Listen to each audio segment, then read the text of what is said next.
best, if not the best, experts now on the current developments in the Middle East and Iran. And I'm really privileged and happy to have Professor Vatanka, who is senior fellow at the Middle East Institute, which is based in Washington, D.C., since 2007. So we have a long-time cooperation with Professor Vatanka through the Rondelli Foundation. So I will put the questions and will ask as much as possible, but for the organizational points, there will be a chance for the attendees to put the questions, to ask the questions to our distinguished speaker tonight. So the few hours ago, when we were communicating on the logistical issues, these things still looked very gloomy. I mean, statements from the both sides, and there was no big optimism regarding the delegations flying to Islamabad. So now we see that the reportedly U.S. delegation led by Vice President Vance is flying to Islamabad, and there are no confirmed reports about the Iranian delegation flying back. So flying and joining the negotiations. Also, President Trump has made the several statements that he will be very happy if there is a deal, and deal must be agreed and signed tonight in Islamabad. And if there is a deal, he could go to Islamabad and meet the Iranian representatives. These are the news which are flying around. So, having in mind this latest developments, do you feel a little bit more optimistic, or do you see a tiny chance to have the agreement at this leg of the negotiations, or at least the continuation of the negotiations? Alex, first, let me thank you personally for inviting me. It's good to see you, my friend. It's been a while since we saw each other last in beautiful Tbilisi, but it's good to see you again, and to the Rondelli Foundation for inviting me. Always a pleasure. I look forward to the questions we also get as part of this webinar today. Look, I will tell you that, as you just pointed out, Alex, we are in a moment of confusion simply because we're getting so many different messages coming from Washington and Tehran. It's been true for about 3 days now. Pretty much it sort of went downhill from the moment the Iranian Foreign Minister Abbas Araghchi came out and said the Strait of Hormuz is open and business as usual. Within hours, President Trump said, that's wonderful, thank you, but the United States is keeping the blockade on Iran in place nonetheless, which then got the Iranians all upset, said, well, that's a breach of the deal. So we've had this back and forth, and now we're in this highly unusual situation where you have potentially an American vice president flying across the world to show up for peace talks, and the other side might not show up. I don't think I've ever seen anything like it in history of the United States, that the Americans show up and the other party just doesn't show up. So it's highly unusual. I suspect, if I've had to put my optimistic hat on, that the Iranians will show up because the Pakistanis somehow are going to get Trump to suspend the blockade on Iranian ports while these talks continue. I suspect that's going to happen. So much of this is about which one is seen to be in public blinking first. They're so concerned about not looking weak. They're so concerned about the optics of this whole saga. So I suspect the Pakistanis will somehow find a way to convince both sides to show up. And then the question, and this takes me to something you just said, Alex, that the President Trump is looking forward to sign the big deal. Look, that's exactly the wrong way of looking at this. there is no big deal to be signed. A big deal would require many months, probably years of negotiations. You're not going to undo half a century of bad blood overnight. Uh, so the best you can hope for is an extension of the ceasefire, some kind of an agreement on core issues that divides them. And we all know what they are. It's the fate of the enriched uranium, the 440 kilograms of enriched uranium that's reportedly in a mountain somewhere, or maybe been dispersed by now, but it's in Iran. It's the question of the opening of the Strait of Hormuz, and it's the question of what Iran gets in terms of economic benefits. Is it going to be some kind of a temporary sanctions relief? Is it going to be unfreezing of Iranian frozen assets, which run into many billions sitting in different banks around the world? So you could imagine these basic issues making up the basic framework for something that we can say it's the beginning of negotiations, which obviously a ceasefire would depend on. But the notion of a grand bargain where, question of Iran's missiles, Iran's human rights record, the Iranian position on Israel, proxy network in the region. I mean, if anybody thinks that's going to be resolved in the next meeting or two or even five in Islamabad, I think that's hugely optimistic.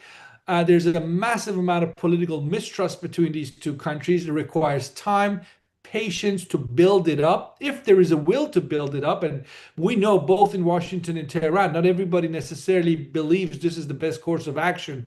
But in a best case scenario, diplomacy would be building on another ceasefire and a basic skeleton, essentially, agenda for negotiations, not a comprehensive one. That's impossible for me to imagine. So it has to be very basic, narrow, but important to build on it. It's very important to build on it. It cannot be another deal like JCPOA 2015. That's too small. That's too limited. That's too fragile. It will break down. You need to build up political trust. And Trump, whether people like him or not, he is, unorthodox. He's willing to go and meet Iranian officials in Islamabad. That's pretty. Obviously, the Iranians are probably not going to take him on that offer. But the point is, we're in uncharted territory. We haven't been at such a place before, well, probably ever since 1979. Just came out of 38 days of war. We could go back to war at any moment's time. So much at stake for Iran, for the United States' prestige and interest, and obviously so much at stake for the region, from the Gulf states to others in the broader Middle East. So, the hopeful part of me says there will be another round of diplomacy. It will be much more realistic. Nobody's going to put out maximalist demands. Nobody's going to put out offers that take it or leave it, because that's not helpful. You need to leave the conversation open. You need to invest in this. You need to be realistic. You're not going to get everything done in a short term. But if you're willing to invest in it, then the potential for a deal down the road can be real and can be very significant for broader international security. Because we just learned the hard way. What happens in the Middle East doesn't stay in the Middle East. The rest of the world is feeling it now and will feel it for months to come. So a lot at stake here, Alex. I'm being hopeful, but really can't discount a return to war, more tensions to come either. That's another That's another scenario. Yeah, we'll come to the issue of resumption of the military actions. But first, what is the most interesting, if there is a framework agreement? You have listed number of issues, but what would look like the win-win situation, or the deal, or the framework for the sides? The nuclear program, the unfreeze of the Iranian assets, but where is the missiles program? Where is the proxies financing program, and then many other issues? So, Alex, as you know, this has been a moving target. The end goal has been a moving target. When this war began, Strait of Hormuz was a non-factor. Today is the most important factor. So, events dictate where these negotiations are going. So, But the bottom line is, when you look at the two sides, the United States and Iran, you look at the 15 points that the US put out initially, and then the 10 points the Iranians put out, and they ended up essentially working on the Iranian points. The US agreed to do that. And some of those Iranian points are realistic. Some of them are totally wishful thinking. I mean, some of the things that they have asked for, the US moving out militarily from the Middle East, I would put that down as unrealistic. Some other things are realistic. An agreement where Iran provides the kind of mechanisms of reassuring that what it's doing on the nuclear front, whatever it's left of it, and what's going to come once they rebuild, if they get a chance to rebuild, that it won't be aimed at a weapon. That's been one of the consistent messages from the Donald Trump White House: no Iranian nuclear weapon. And that's why the Iranians have been so eager to meet him in the talks that the Omanis mediated, and this last talk in Islamabad that the Pakistanis mediated. So the Iranians are saying, we can provide you reassurances in terms of no Iranian nuclear weapon. And they need to do a lot more on that. Some of the reports suggest that they are willing to give away more than they were willing to give away to Obama administration in 11 years ago, i.e. suspension of enrichment for many years. There are floating numbers out there. The latest I saw yesterday was 15 years. 15 years. Yeah, that's a significant concession if Iran does that, based on where they were before. Is that good enough for the United States? Remains to be seen. But again, President Trump's bottom line was never really no enrichment in Iran. It was no Iranian nuclear weapon. And which way he leans on that is going to be a very important deciding factor in terms of the fate of these diplomatic talks. Because I really can't see the Iranians giving up enrichment forever.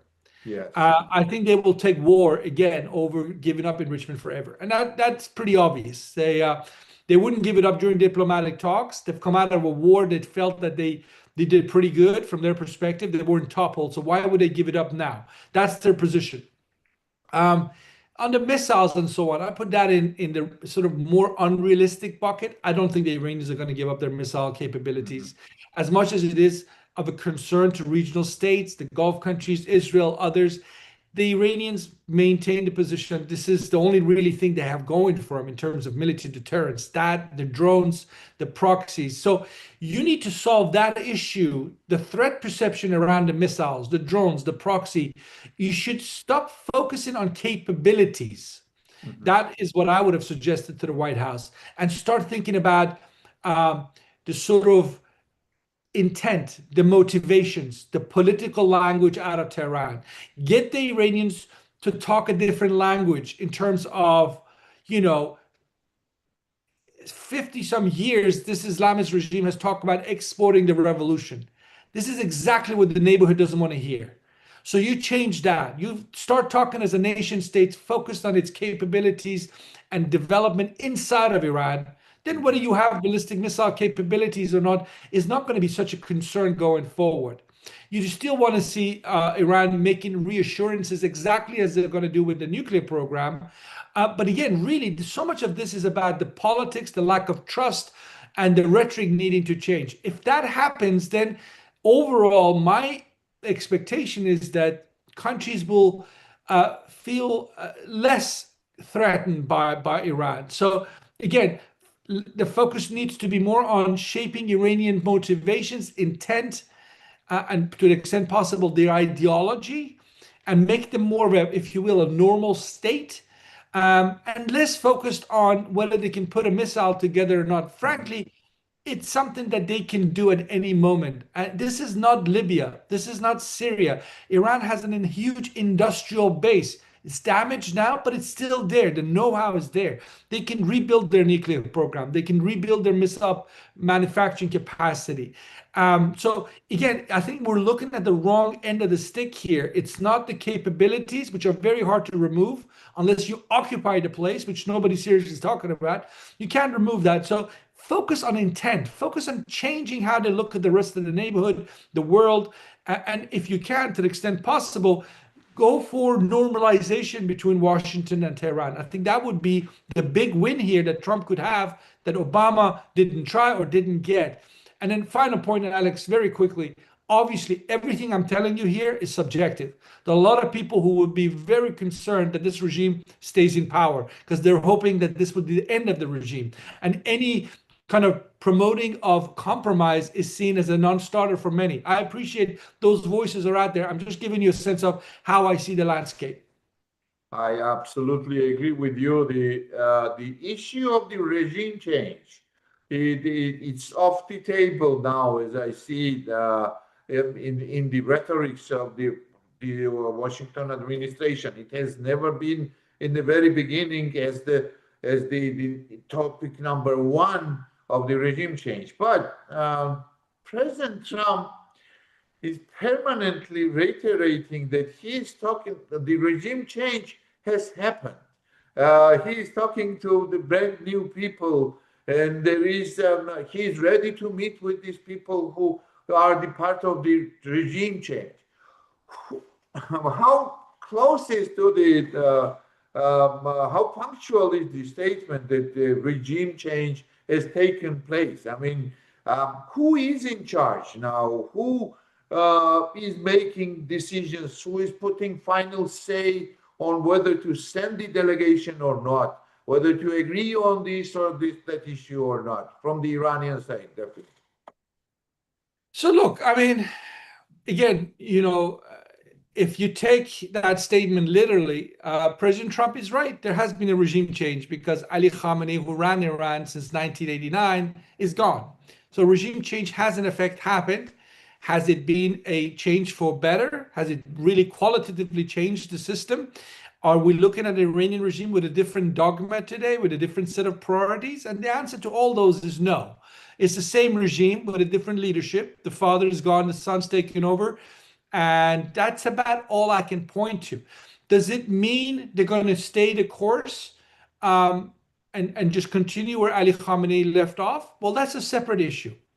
That is a different issue because the regime as a whole needs to do a reassessment, not just in terms of the adversaries who have now attacked them. And again, this is a significant point. Two nuclear armed countries on the 28th of February attacked Iran. One is a superpower, United States. The other one is a major regional power, Israel. They attacked the country. I cannot imagine for a second that if the Islamic Republic, if you're anybody, that you just ignore that reality. That now it's happened. The whole idea that you could fight the Israelis, the Americans through your proxies in the region no longer holds true. The war came to Iran. That is a major, major turning point that ought to shape calculations. And I cannot see us going back to where we were before. So in that sense, this new system, this new regime led now by Mojtaba Khamenei, to the extent that the son of Ali Khamenei has a capacity to shape things, they need to make a decision. Because again, remember, Alex, just a few weeks ago, the Islamic Republic went in the streets and killed thousands. Some people say tens of thousands. I don't have the number. You've got to be careful, but lots of its own citizens. So this is a regime that's fighting two fights. One against the external powers, adversaries, and the other one is against the Iranian people, who might not be in the streets today, but that doesn't mean they're happy about where the country's at. So that again tells me they have more reason than ever before to have a deep look at who they are, what they can do, what they're doing to their own people, and what prospects they have in terms of surviving if they don't change course, if they don't make adjustments to their domestic and foreign policies. That again is what we can hope for, but it might well be the case that they decide the only way they can survive is iron grip. It's not to make concessions, but it's domestic opponents or foreign adversaries that you stay the course, you fight on. It would be a major risk for them to do so, but that could easily be also a path that they choose to go down. It's hard, very, very hard to imagine that the current regime would change its course and look into their policy and the ideology and make Iran great again. But I think another issue is the very important issue is that if no deal, if again the vice president or U.S. delegation leaves Islamabad abruptly, should it necessarily lead to the resumption of the military operation? And could you consider the limited ground operation by U.S. forces in Iran? Look, they could decide that just as Donald Trump, the president of the United States, has said there's been a regime change in Iran, he could declare that the war's objectives have been met. That, I don't know, he could put in a percentage on number of missiles that have been destroyed, the percentage of missile launchers that have been destroyed. The Iranian Navy is gone. The Air Force is gone. The Supreme Leader is gone. I mean, he could point to all sorts of factors, say, this is a different Iran. In the next 20, 30 years, Iran's going to be busy rebuilding itself and the US doesn't have to worry about it and we'll walk away. That could be something he could do. It would be politically hugely embarrassing for him because nobody in the United States is going to buy that. Even though majority of Americans will accept it, they won't buy the notion that this was a victory for the United States. But they might take it and say, well, you made a mistake, but stop digging yourself into a bigger hole, just move on. And I think a majority of Americans will probably accept that. That's a better place to be than just trying to prove that you weren't wrong and when you started this war and get us into a protracted conflict. People already making comparisons to Vietnam or Afghanistan, where the US was 20 years. And this would be a much bigger endeavor given the size of Iran and its capacity to hurt the United States. And we shouldn't forget, the Iranians have already brought about billions of dollars in damage to the US military across the region, from platforms to bases. So that's also going to be in Donald Trump's mind in terms of how long he can stay in this war. This is not fighting the Taliban or in Iraq. This is not staying within a certain arena. This is a region-wide conflict. It's going to expand even more if it's not controlled. And that means you're going to suck the United States further in. And that's not a good place for the US to be. So he has reason to look for an off-ramp. How he chooses to do that, that's obviously up for him. But I would, now I forget your second part of your question, Alex. About the ground operation. The ground operation. Yeah. Look, the ground operation is obviously something that's been threatened with for some time. Taking Harg Island, taking other areas around the Strait of Hormuz coastal area, it's a slippery slope. It doesn't necessarily mean you're going to achieve anything. I mean, when you take Harg Island, which is far away from the strait, by the way, it's closer to Iraq than it is to the strait, you can use that as leverage. You can use that as leverage to say, you know, open up the strait and I'll leave Harg Island. Again, it's a risky strategy because your troops are going to be sitting ducks. And the Iranians are going to probably do what the Ukrainians and the Russians have been doing to each other in terms of drone warfare and so forth. Americans will die. It's not going to be just dropping bombs over targets in Iran, and that's risky. The same is true if you take coastal areas of south of Iran, adjacent to the strait. It's not going to stop Iran threatening the flow of maritime traffic, because Iran can threaten shipping. Once a week, a drone can come from deep inside of Iran and threaten a ship or hit a ship, and that might be just enough to turn all the ships away. So it's in terms of capability, it doesn't actually take much for Iran to continue to pose a threat to the strait. And that means if you are the United States, limited ground operations really not going to serve much of a purpose, other than hoping that it's going to psychologically put a dent in the confidence of the regime, which I doubt. Because again, if you know the nature of the regime, you would know that in fact, they would probably like, a lot of them are openly saying they would like the idea of fighting American ground troops on the ground. They have a better chance at that because they don't have air defenses to stop the US Air Force. So I don't see limited ground operations other than symbolic, aim for psychological effect. In terms of changing the sort of trajectory of this war, what you could maybe make an argument for is the occupation of Iran, right? That you go in and you take the whole country and you occupy it. Now, nobody in Washington talks along those lines. Even the biggest supporters of Donald Trump, we're talking probably around 1 million American troops needed for that sort of a thing. And yeah, I mean, I wouldn't even give you the data on what that sort of because it's not seriously on the cards.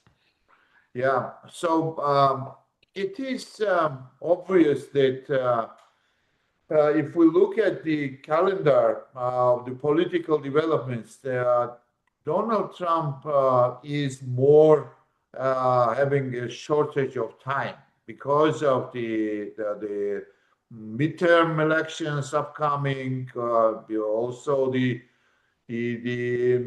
fuel prices are high and inflation is running high, and the World Championship is coming.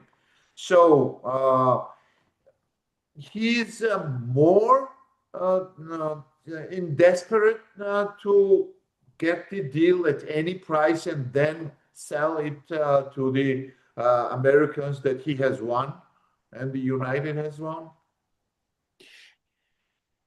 Yeah, I think I tend to agree with that. I tend to agree that the Iranians probably think time is something they have more of.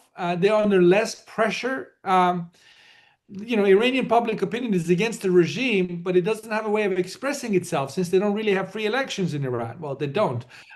So in the United States, as this war continues, Donald Trump is not up for re-election. And he can say, I don't care about public pressure and public opinion, but the Republican Party cares. That means US Congress cares.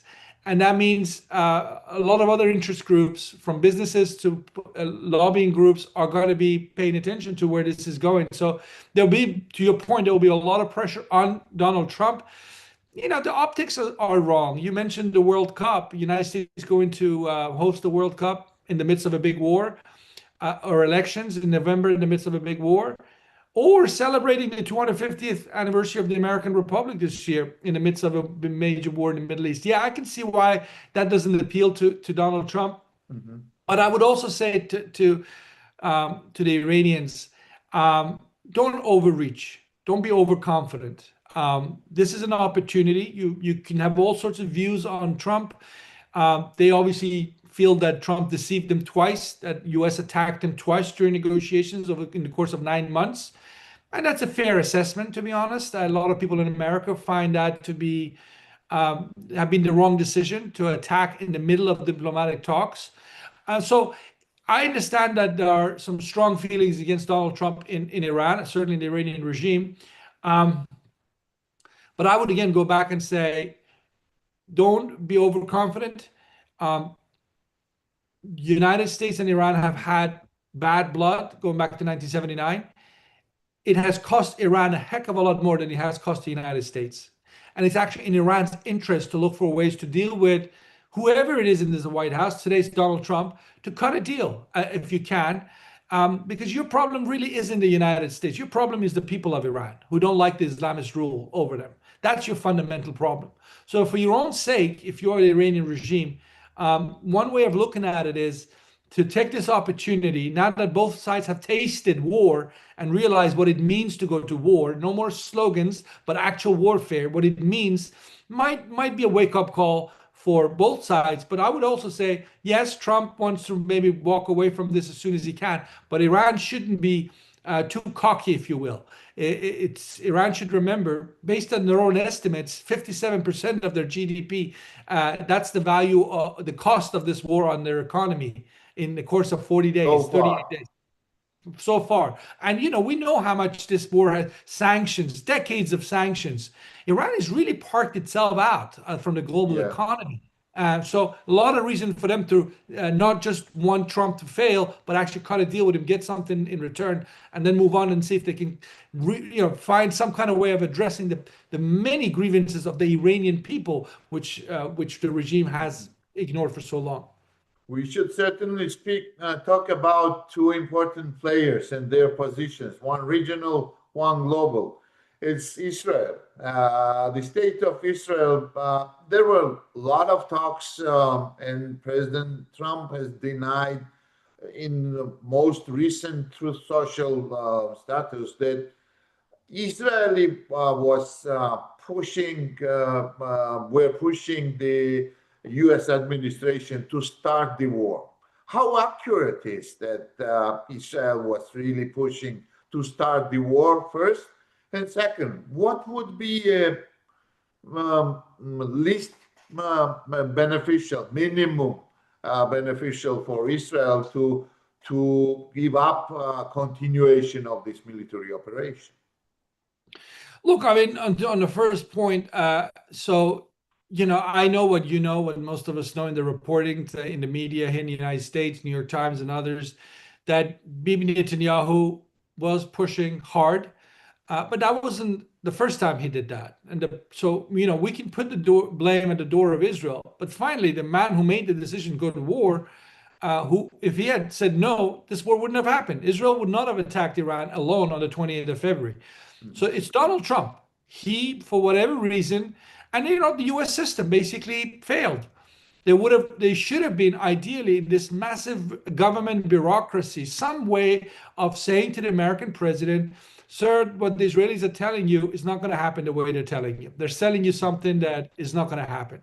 That is an American failure. The Israelis, given where they are in the region, threatened by Iran, they have every reason to play whatever trick they can play in the book to undermine their what they consider an existential threat. So it's really the fault is United States, the president, and the system that failed. Because you can imagine if this happens again, that the country goes to war because some foreign leader comes and whispers in the ear of one man, and then the whole country goes to war. I mean, you would hope the U.S. is better than that. And I can't think of another moment where the country went to war on such flimsy grounds, basically. But that's where we are. Alex, here Israel this is hardly a secret. They are losing massive amounts of support in public opinion in the United States, particularly in younger demographics. So Israel and Israeli society has to worry about how they're perceived in the country that has been their biggest friend and ally and supporter for so long, the United States. They need to play their cards carefully if I were them going forward, because you certainly don't want to lose the Americans, who are such an instrumental backers of the state of Israel. But in terms of the war, my bottom line is Israel cannot be in this war alone. If U.S. pulls out, Israel cannot be in this war, because at some point, Israeli public opinion is going to actually feel the real pain of those Iranian missiles raining over them. And I know the estimates suggest that the Iranians are running low on missiles and launchers and all that stuff, but the reality is they were able to fire missiles at Israel to the very last day of the ceasefire. So Israel has reason to look also for some kind of a obviously, Iran's not going to join Abraham Accords. They're not going to become friends overnight, but they can go back and agree on red lines.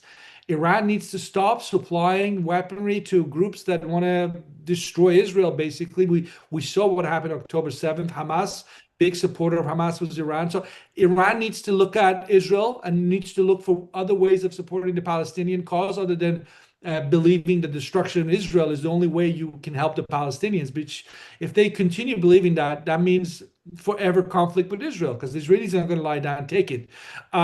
So Iran and Israel, this is another important development to watch out for. Is can they now look at this war not as reason to continue it, but actually to step away from the brink, if you will, because they have proven now to each other that, and I know what Prime Minister Netanyahu said today. He said the job isn't finished. I think he said it today in Israel. Well, job is finished if the United States walks away from this war, because I think they're going to go back to proxy conflict at best. I can't see the Israeli Air Force flying over Tehran and Iranian missiles dropping over Israel if the U.S. is out of the picture. But anyway, let me stop there. And will China benefit? Is China already benefiting from this war? First, and will China benefit if the war continues?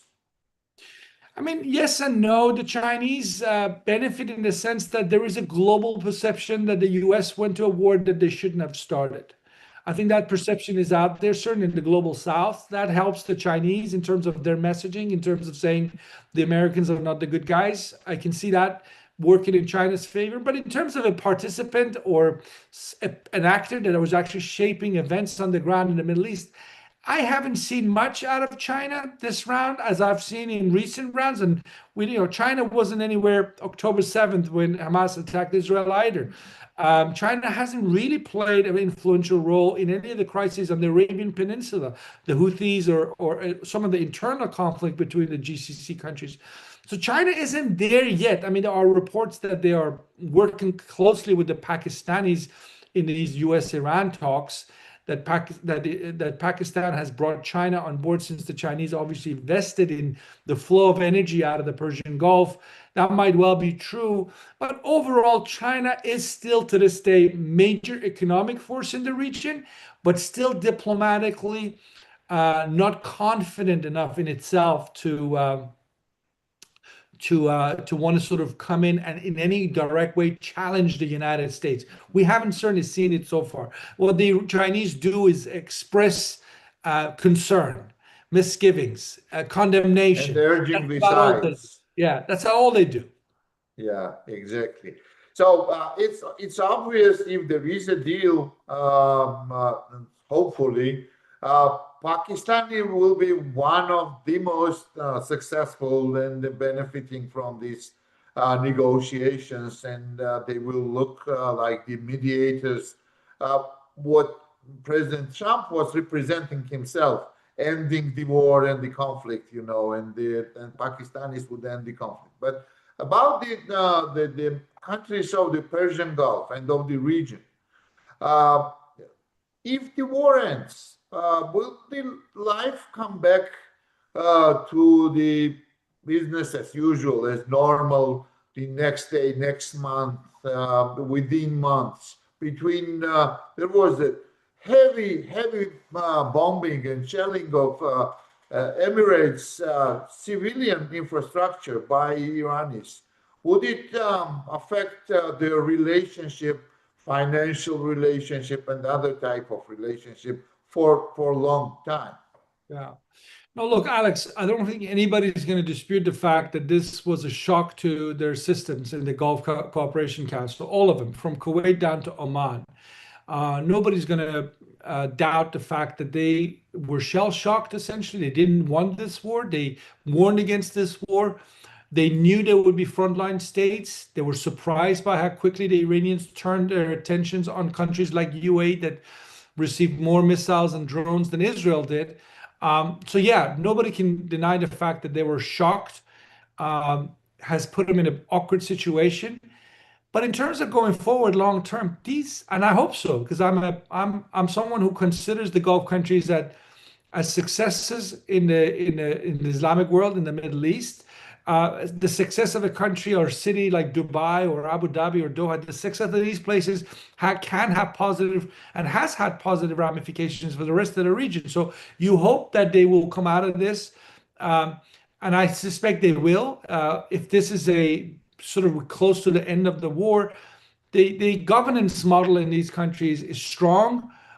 They are resilient. Yes, some people expat community who lived there before might consider the temperature is too hot, they leave. But overall, what pulls people into these economies, the jobs, the opportunities, the lifestyle, they're not going to overnight go away, of course. So I suspect that despite the losses, and there's been billions of dollars in losses, and yes, the confidence has taken a hit.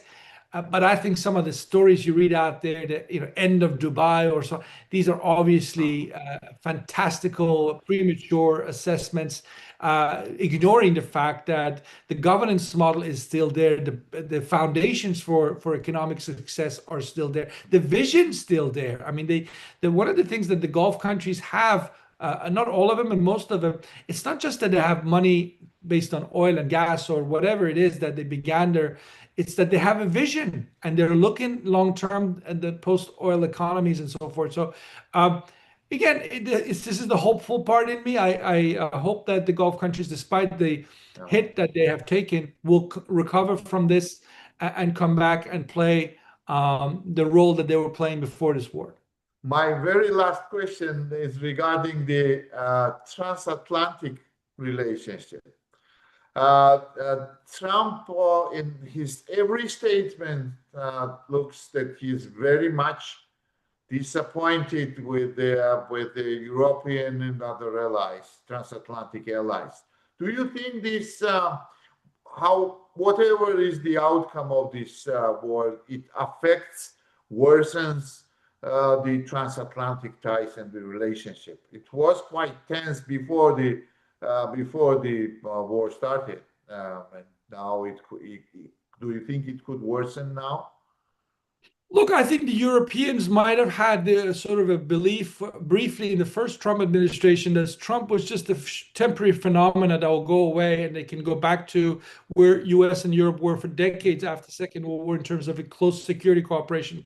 The return of Trump to the White House, the fact that there's a European reading that this is not just necessarily about Donald Trump. This could be a trend in American society that's more sort of insular looking, is tired of paying high taxes and borrowing money.